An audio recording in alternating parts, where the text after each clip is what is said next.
By the mid-1970s, the Somali Democratic Republic seemed close to conquering them all. Under its authoritarian president, Siad Barre, the country appeared to have wealth, progressive infrastructure, adequate food, and a high standard of education and medication.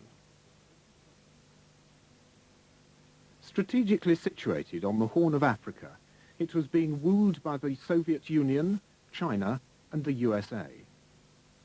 The enterprising Somali population, a beautiful race descended from Arabs and North Africans, were quick to turn this aid into progress, for although mostly nomadic, they were good at business and adapting to new ways. In the late 19th century, the capital, Mogadishu, its name meaning seat of the Shah in ancient Persian, was being considered by the colonial powers. They all had designs on this region, commanding the southern approaches to the Suez Canal and important sea routes along the east coast of Africa. It was an easy takeover, for the Somali elders were happy to recommend being under the protection of any nation offering friendship, a characteristic which would one day prove a destructive cocktail.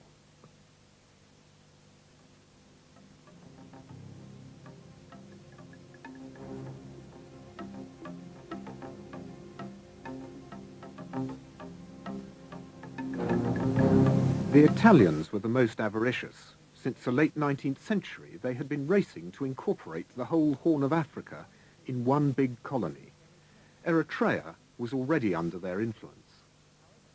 However, France took the northwest around Djibouti, Britain the north, and the Italians the south, by far the biggest and most productive part.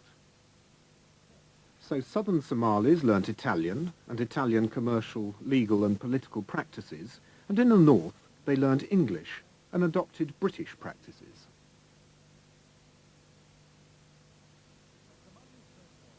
A Somali's first loyalty is to his sub-clan, then his clan, the basis of Somali culture, and these allegiances run deep.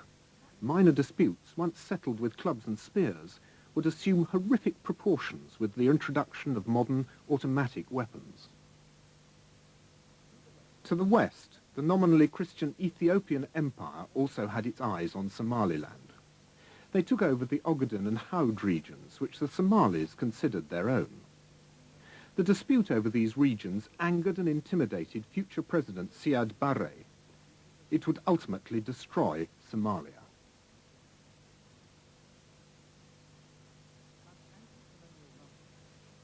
But anti-colonial rumblings had started long before his birth, and being a Muslim country, it was religion which started them in 1898. Mohammed Abdullah Hassan, dubbed the Mad Mullah by the British troops, declared a jihad against the Christian invaders from Europe and Ethiopia. A master tactician, he could not be defeated. He died in the influenza epidemic of 1920, shortly after British bombers destroyed his fort at Telle. The dream of a united Somalia temporarily died with him. With Somali resistance broken, the Italians developed plantations around the only two areas where there are permanent rivers, the valleys of the Shebele and the Juba. Vast quantities of bananas, sugar and cotton were soon being exported to Italy under preferential financial deals. By the 1970s, bananas alone contributed 35% of Italian Somaliland's export earnings. The British, however, were less inclined to invest in a protectorate which they saw mainly as a source of food for their more important garrison across the straits in Aden. In August 1940, the Italians captured British Somaliland, but 7 months later, Commonwealth forces retook the territory, gaining Italian Somaliland, the Howd, and the Ogaden in the process. Most of the nation was now united, even if under the British. A regenerated mood of national awareness was soon disappointed. Once again, the Ogaden was the cause. Ernest Bevin, the British Labour Foreign Secretary, wanted Somalia to remain united, under the British, of course. Emperor Haile Selassie, not unsurprisingly, demanded in 1949 that the area be returned to Ethiopia. The US, wanting a base in Eritrea, agreed. The UK gave the region back, and the UN ruled that Italian Somaliland be placed under a UN trusteeship for 10 more years, administered by Italy. Somalia was once again divided. The UN were to play another indeterminate role in Somalia over 40 years later. In 1960, the two colonies became independent, and on the 1st of July that year, united to become the Republic of Somalia. At last, there was a prospect of a united, prosperous country, run by the Somalis themselves. But many Somalis had divided loyalties between clans, generations, and colonial influences. The armies marched differently, the legal and commercial procedures differed. And what would the official language be? Not Somali, there was no alphabet. English, Arabic, or Italian? Adan Abdul Osman and his Prime Minister, Abdul Rashid Ali Sharmake, began to lay the framework for what would become a successful democracy. It worked. Why it worked is because people felt that the politicians can be changed through a multi-party system. So in fact the people, or I should say not the people who matter in the towns, who know what politics is, felt that through these political parties they can change any leader they want. Meanwhile, a little-known army commander named Mohammed Siad Barre was becoming influential.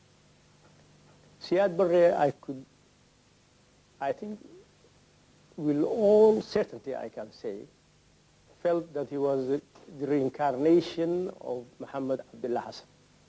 Absolute reincarnation. More elections took place in 1968, won by Sharmake, an almost unique instance of a constitutional change of power in post-colonial Africa. It could not last. In 1969, President Sharmake went on a mercy mission to the northeast. He never returned. When a head of state is assassinated, it is very rare that there is not a political motive or a political explanation, but it may be well below the surface. It may be obscured because of the interests of the parties or the importance of the parties concerned. It's easy to believe the current story that a demented soldier made a decision unrelated to political reality for personal or local reasons. But of course, we live in a period now when archives are being opened, and there is little doubt in my mind that the opening, for example, of the KGB archives will reveal a greater depth to these issues and may throw some light in what historians have suspected was an implication, an involvement in Siad Barre's coup d'etat. It has been mentioned as a possibility by several writers, but no one else to date has produced the hard evidence. But that may now be possible. A few days later, on the 21st of October 1969, Radio Mogadishu announced that Major General Siad Barre had staged an allegedly bloodless coup. Relentlessly making decisions, he quickly consolidated his position. Proclaiming himself president, he abolished the National Assembly and personally headed an appointed 25-member Supreme Revolutionary Council. Initially, the people supported him. Born in the Ogaden, he was an anti-colonialist. Many who hadn't supported the coup were detained, including then-Colonel Mohammed Farah Aidid, who had always distrusted Barre. An affiliation. It was a refreshing break with tradition, but it would not last. Barre, then gaining aid by cleverly setting superpower against superpower, was trying to turn Somalia into a modern state. While the Russians provided arms and advisors, Chinese money and loaned workers built roads into the interior and along the coast, linking towns that had never before been easily accessible. His scientific socialism was not dogmatic and instilled a feeling of optimism. His limited nationalization was also initially unauthoritarian. I believe that Siad Barre never bothered to read what scientific socialism was. He never bothered to read what Lenin said, what Marx said, but he believed that to get something out of the Russians, you have to proclaim that you are a socialist, that you are a communist, and this is the only reasoning that the Russian power accepted. In this hectic era, new government buildings were put up. Factories were built, producing products as diverse as tiles, processed fish, pasta, cigarettes and matches. The fertile fishing grounds were exploited for export. Traditional exports of Somali livestock went to the Arabian Gulf countries and the rest of Africa, in demand because they were disease-free and naturally produced. Tourism was encouraged along the second longest coast of Africa. Mogadishu had stunning hotels built and safari trips exploited the varied wildlife. Barre also refused to listen to experts who said that things could not be done. The fertile area between the Juba and the Shabelle rivers was being overrun by sand dunes. Undaunted, Barre created a task force of civil engineers and workers who, aided by volunteers on the weekly day off, Friday, stopped the dunes' advance by planting local cacti and shrubs. It was an unqualified success.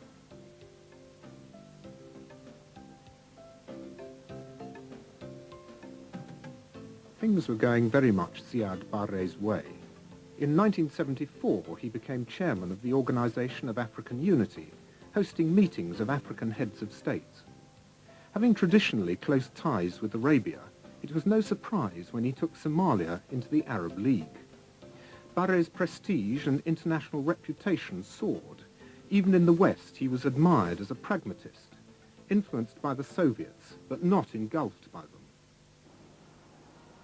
The Soviets, though, were still anxious to consolidate their gains, and wary of ongoing Western construction projects, the Americans in Ethiopia and a growing Chinese influence signed a treaty of friendship and cooperation with Barre in 1974.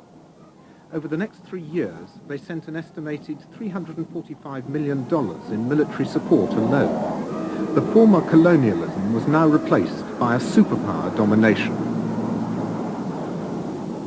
One of the biggest problems Somalia faced was education. Outside the main towns, only 5% were literate.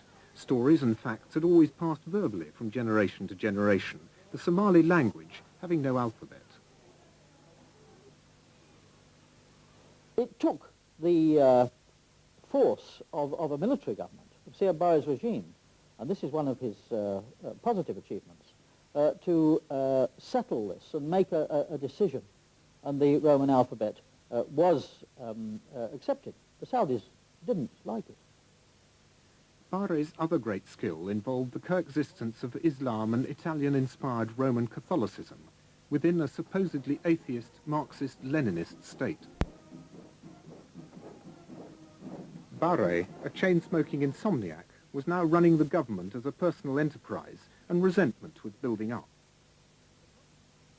However, with an economy relying for the most part on aid rather than adequate production, it began to founder. Corruption was rife. Tax avoidance a national sport. An unofficial clan-based cash economy bypassed the financial institutions, emptying the government's coffers.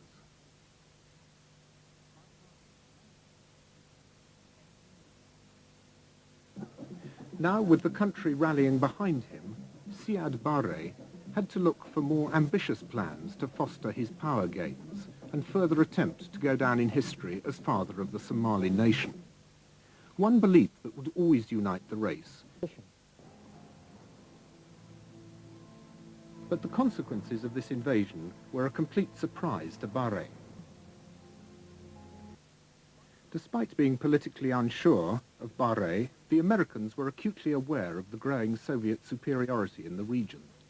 The Soviets had built major military facilities in the Dalek Islands in the Red Sea, air and naval bases in Aden, and on the island of Socotra.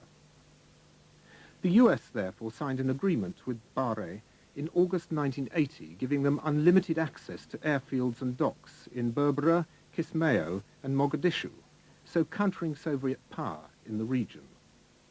Meanwhile, the Saudis, the biggest importers of Somali livestock, had started their ranches in Australia.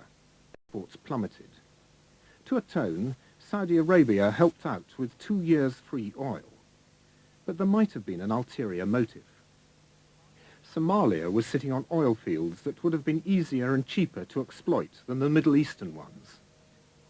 The country momentarily appeared tranquil until Ethiopia's sudden revenge attacks were launched in 1982 and 83. Funded by Ethiopia, the Somali national movement based on the Isaac clan waged a guerrilla war in the north. Barre found himself fighting his own people. A complex character, Barre was also prepared to give people a second chance. He had released Aidid after 6 years' imprisonment. Resentment at his imprisonment reinforced Aidid's original dislike of Barre. A desire for revenge became increasingly apparent. An embattled army and an empty treasury forced Barre to sign a peace treaty with Ethiopia in April 1988. Deprived of its funding by the treaty, the SNF, overrunning Barao and occupying part of Hargeisa, launched a desperate attack on the north.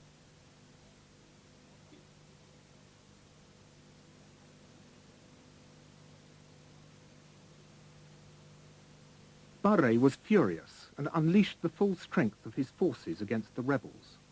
Mercenaries bombed the rebel cities, their own people. Artillery barrage, as many Somali pilots refused to kill their soldiers, finished the job. The SNM policy militarily seemed to me to be very misguided. They rushed straight into Hargeisa, occupied a part of the town and tried to hold it. The government troops there then simply shelled that part of the town and used their MiG and Hunter aircraft to bomb it. And I've been there since, and it is a most horrific sight. I mean, they've just destroyed that part of the town. Obviously, the government forces bear the main responsibility. They actually did the shelling and the bombing. But it was a very bad military move for the SNM to try and hold part of the town and conquer the rest of it.